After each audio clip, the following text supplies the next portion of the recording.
சென்னை அடுத்து ஸ்ரீபெரும்பதூர் தொகுதி அதிமுக வேட்பாளர் கே. பழனி அவர்களை வேட்பாளராக தேர்வு செய்யப்பட்டுள்ளனர்.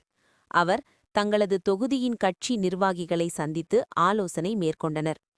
அப்பொழுது என்டிஏ கூட்டணி கட்சி நிர்வாகிகள் திரளாக பங்கேற்று உற்சாக வரவேற்பு அளிக்கப்பட்டது.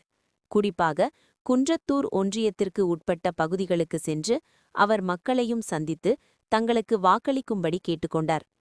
அப்போது பேசிய அவர், தொடர்ந்து தன்னை எம்எல்ஏவாக மக்கள் தேர்ந்தெடுக்கப்பட்டன. மக்களுக்கு சேவை செய்வதில் நான் பாடுபடுவேன் என்று கூறினார்.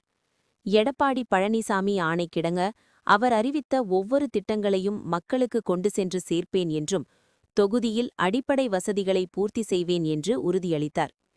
திமுக கூட்டணி ஆட்சியில் ஸ்ரீபெரும்பதூர் தொகுதிக்கு எந்த அடிப்படை வசதியும் செய்து தரவில்லை, மக்கள் மிகவும் பாதிப்படைந்துள்ளார்கள் என்றும் அவர் கூறினார்.